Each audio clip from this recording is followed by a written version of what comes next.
Big boss house దగ్గర జరిగినటువంటి గొడవకు కారణం అతనే దగ్గరుండి చాలామందితో బస్సుల మీద రాళ్ళు రువ్వించాడు అంటూ కూడా ఒక వార్త ఇప్పుడు సోషల్ మీడియాని షేక్ చేస్తున్న నేపథ్యంలో అసలు తెర వెనుకున్న ఆ వ్యక్తి ఎవరు అనే అంశం గురించి మనతో మాట్లాడేందుకు ప్రముఖ సామాజికవేత్త, ప్రముఖ రాజకీయ విశ్లేషకులు కృష్ణకుమారి గారు మనతో ఉన్నారు. మేడంతో మాట్లాడు. మేడం నమస్తే అండి. నమస్తే మేడం, నిన్న అర్ధరాత్రి బిగ్ బాస్ హౌస్ దగ్గర నానా హంగామా చేశారు. ఆ హంగామాకి కారణం తెర వెనుక ఒక వ్యక్తి ఉండి నడిపిస్తున్నాడు అంటూ కూడా ఒక వార్త ఇప్పుడు సోషల్ మీడియాలో చక్కర్లు కొడుతోంది. ఆ తెర వెనుక ఉండి నడిపించిన వ్యక్తి ఎవరు అంటే ఏం చెప్తారు మేడం? ప్రొడ్యూసర్ అండి, బిగ్ బాస్ ప్రొడ్యూసరు ఓకే, వాళ్ళే. ఎందుకంటే వాళ్ళకి అసలు ఈ బిగ్ బాస్కి పలుకుబడి తగ్గిపోతుంది అనేది అర్థమైపోయింది. ఫస్ట్ సీజన్కి, సెకండ్ సీజన్కి, థర్డ్ సీజన్కి, ఫోర్త్ సీజన్కి, అసలు పోయినసారి అయితే అసలు బిగ్ బాస్ ఉండదు అన్నారు. ఎందుకంటే సిక్స్త్ సీజను బాగా తగ్గిపోయింది, ఆదాయం తగ్గిపోయింది, ఖర్చు ఎక్కువ, నష్టాలు వచ్చినాయి, దానికి అడ్వర్టైజ్మెంట్లు కూడా బాగా తగ్గిపోయినాయి. ఈ పరిస్థితుల్లో ఎట్లా అనే ఒక ఆలోచన వచ్చి ఈ సీజన్ స్టార్ట్ అయిన దగ్గర నుంచినే చాలా వెకిలి వేషాలు ఎక్కువైనాయి. మీరు గమనించుంటారు. అంటే ప్రతి సీజన్కి ఈ టాస్కులు ఏవైతే ఉన్నాయో అవి విపరీతంగా తయారైనాయి. చాలా అశ్లీలంగా. ఇంకొక మాట, అక్కడ ప్రెగ్నెన్సీ టెస్ట్ చేయించారు లేడీస్కి అనే వార్త కూడా బయటకు వచ్చింది. అది నిజం వార్త కావచ్చు, అబద్ధం వార్త కావచ్చు. అబద్ధం వార్త అయినా నిజం వార్త అయినా అది ఒక సెన్సేషనే. అవును, వీళ్ళు సెన్సేషన్ అవ్వాలి, సంచలనాత్మకంగా ఉండాలి, ఎక్కువ మంది దృష్టి ఆకర్షించాలి, చూసే వాళ్ళని పెంచుకోవాలి, వ్యూవర్షిప్ పెంచుకోవాలి. వ్యూవర్షిప్ పెంచుకోవాలి అంటే మీరు ఎంత సంచలనాత్మకంగానూ లేకపోతే ఏదో జరుగుతుంది ఇక్కడ అనే ఒక క్యూరియాసిటీని పెంచాలనుకున్నారు. దానిలో భాగంగానే ఇలాంటి వెర్రిమొర్రి వేషాలన్నీ వేశారు. అన్నీ వేసిన తర్వాత చివరి దాకా వచ్చింది. ఇప్పుడు పోయినసారి ఎప్పుడో బిగ్ బాస్ సీజన్ 5 కానీ 4 కానీ ఒక ఆర్మీ అని పెట్టారు, కౌశల్ ఆర్మీ అని పెట్టారు. అప్పుడు కూడా బిగ్ బాస్ సీజన్ 2నా అప్పుడు కూడా ఇట్లాగే ఒక ఆర్టిఫిషియల్ ఇంటెలిజెన్స్ లాగా ఆర్టిఫిషియల్ సెన్సేషన్ తయారు చేశారు. తయారు చేసి ఓట్లు వేయడాలు, ఈ ఓటింగ్ సిస్టము ఇవన్నీ తీసుకుని వచ్చారు. ఇవన్నీ తీసుకుని రావటం వెనక మన కారణం ఏంటి అంటే, ప్రతి వాళ్ళు నా ఓటుతోనే అక్కడ ఏదో జరిగిపోతుంది, నా ఓటు చాలా ఇంపార్టెంటు, నేను చాలా ఇంపార్టెంటు, నా ఓటు ఇంపార్టెంట్ అయినప్పుడు నేను ఇంపార్టెంట్ కాదా, నేను ఆలోచించేది ఇంపార్టెంట్ కాదా అని ప్రతి ఒక్కళ్ళు అందులో మునిగి తేలేలాగా చేశారు. ఈ మునిగి తేలే వాళ్ళు ఎవరు మునిగి తేలుతారండి ఇట్లాంటి వాటికి? ఒక పని లేని, ఒక బాధ్యత లేని, ఒక ఏం చేసైనా సరే నాకు ఒక గుర్తింపు ఉండాలి అనుకునే ఒక బాధ్యత లేని ఒక గుంపు, ఒక పోకిరి గుంపు కావాలి వాళ్ళకి. ఆ పోకిరి గుంపుని తయారు చేసి పెట్టారు. ఈ పోకిరి గుంపుకి రోజు రోజుకి ఉత్కంఠత పెరిగిపోయి, ఇండియా పాకిస్తాన్ మ్యాచ్ లాగా ఒక ఉత్కంఠత పెరిగిపోయి నేను ఓటేసినోడే గెలవాలి, అందుకోసం ఇంకో నలుగురితో ఓట్లు వేయించడం, వాళ్ళకి మాకు వద్దు మొర్రో, మాకు ఇంట్రెస్ట్ లేదు మొర్రో అన్న వినిపించుకోకుండా వాళ్ళతోటి ఓట్లు వేయించడం. ఇది ఒక చిన్నపాటి ఎన్నికల సమరంలాగా తయారు చేసేసారు. దీన్ని తయారు చేసేసి ప్రజాస్వామ్యాన్ని ఎన్నుకునే ఓటు హక్కునేమో ఎవరు వినియోగించుకోవట్లేదు. అందులో ఉన్న కంటెస్టెంట్లు, అందులో పనిచేసే వాళ్ళు ఎవరైనా సరే మొన్న ఎలక్షన్ సీజన్లో ఎలక్షన్ కూడా ఓటు కూడా వేయలేదు. 100 రోజులు అందులో బంధించి పెట్టారు. బయట ప్రపంచంతో సంబంధం లేకుండా, ఇంట్లో వాళ్ళతో సంబంధం లేకుండా, ఒక పేపరు, ఒక టీవీ ఏమీ లేకుండా ఒక క్యాసినో లెవెల్లో దాన్ని తయారు చేశారు. ఒక గడియారం ఉండదు అక్కడ, రాత్రికి పగలికి తేడా తెలీదు. ఎవడో బిగ్ బాస్ ఆదేశాలు వస్తూ ఉంటాయి, కనిపించని బిగ్ బాస్ ఆదేశాలు, అవి వీళ్ళు ఫాలో అవ్వాలి.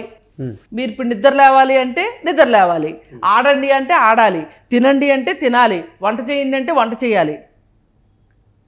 ఇలా వీళ్ళని ఒక మరమనుషుల్లాగా తయారు చేస్తారు. లోపల ఒక ఉద్వేగాలు, అంటే సహజమైన ఉద్వేగాలకి దూరం చేసి వాళ్ళని ఒక కృత్రిమ వాతావరణంలో అలా పెట్టారు. అలా పెట్టిన వాళ్ళని, ఆ షోని చూడాలనుకున్న వాళ్ళు ఇంకెంత కృత్రిమంగా ఉండుంటారు. కృత్రిమత్వాన్ని ఇష్టపడే వాళ్ళు వాళ్ళు కృత్రిమత్వం ఉన్నవాళ్ళే ఇష్టపడతారు.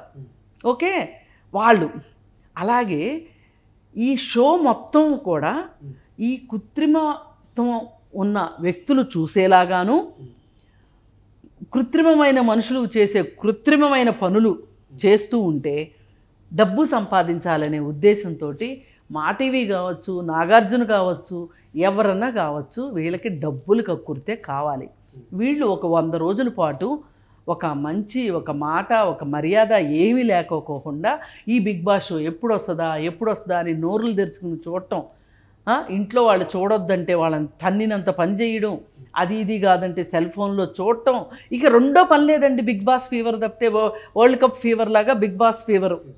ఇదంతా చేసి వీళ్ళు బాగా తలకెక్కిచ్చేసుకుని ఈ తెక్క ఈ పిచ్చి అంతా ఈ కృత్రిమత్వాన్ని తలకెక్కించుకుని వీళ్ళు చేసిన అల్లరే రాత్రి జరిగిన గలాట.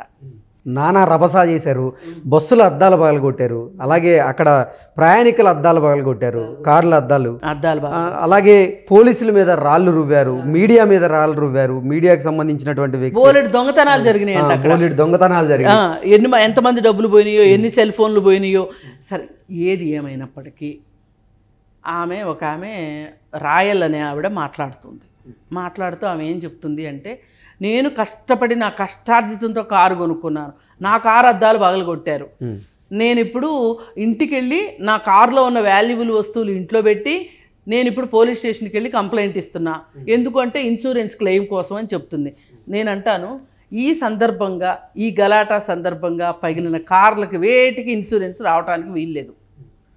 ఎవరు కట్టాలి ఈ డబ్బులన్నీ అంటే బిగ్ బాస్ యాజమాన్యం కట్టాలి.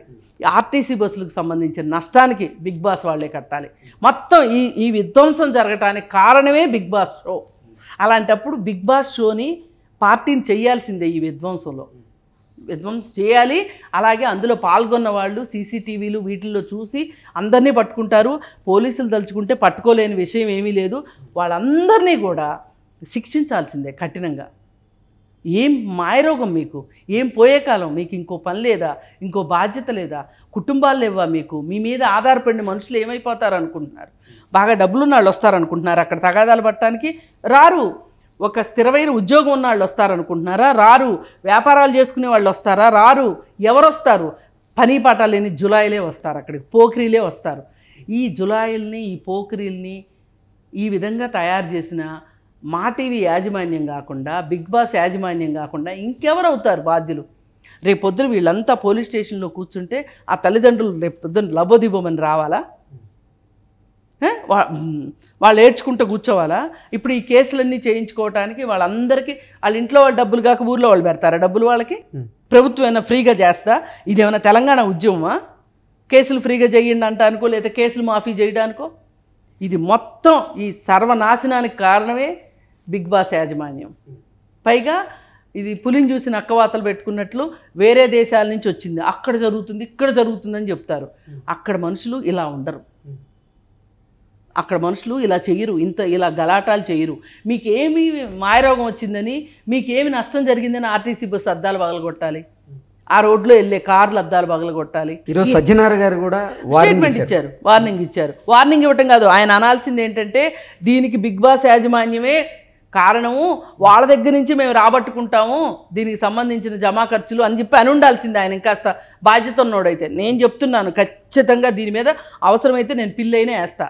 ఖచ్చితంగా యాజమాన్యం కట్టి తీరాల్సింది ఈ మొత్తం విధ్వంసానికి. ఎంతోమంది గాయపడ్డారు రాళ్ళు రువ్విన సందర్భంగా. అదే గాయపడతారు, అవసరమైతే చచ్చిపోతారు. ఏవేవో ఇదేదో పెద్ద స్వాతంత్ర సంగ్రామం జరుగుతుంది, వీళ్ళు స్వాతంత్ర యోధుల్లాగా పాల్గొంటారు. ఒక పని పాట లేని షోకి అసలు ఆ షోలో ఉంటే కూడా మామూలు మనుషులకు ఉండే ఉద్వేగాలన్నీ చచ్చిపోతాయండి. అక్కడ మానసికంగా వాళ్ళు చాలా దారుణమైన పరిస్థితికి వెళ్తారు. మీరు చూడండి, బిగ్ బాస్లో ఉన్నవాళ్ళు బిగ్ బాస్ షో అయిపోయిన తర్వాత ఎంతమంది కేసుల్లో ఇరుక్కుంటున్నారో చూడండి. అవును, ఒక అమ్మాయి సాక్షాత్తు మాదక ద్రవ్యాల కేసులో ఇరుక్కుంది. ఒక అమ్మాయి మళ్ళీ సిప్లిగంజ్ తర్వాత ఎన్ని కేసుల్లో ఇరుక్కున్నాడు రాహుల్ సిప్లిగంజి. అతని కెరీర్ అంతా అటు ఇటు అయిపోయింది. మీరు ఏం చేస్తున్నారు ఇక్కడ ఇందులో? అందుకోసం అసలు ఈ షోని నిషేధించాలి.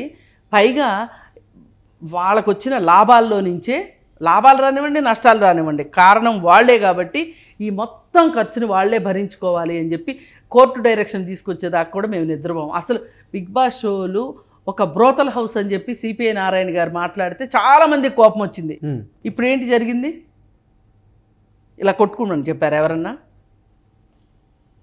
అందుకోసం ఈ బిగ్ బాస్ షో ఇక నెక్స్ట్ సీజన్ లేకుండా చేయడానికి కానీ, ఇప్పుడు ఈ షో వల్ల ఇప్పుడు జరిగిన గలాటాలో నష్టపోయిన వాళ్ళందరికీ నష్టపరిహారం బిగ్ బాస్ యాజమాన్యం ఇప్పించేలాగా మేము ప్రయత్నం చేస్తాం. Okay madam, thank you so much. Thank you.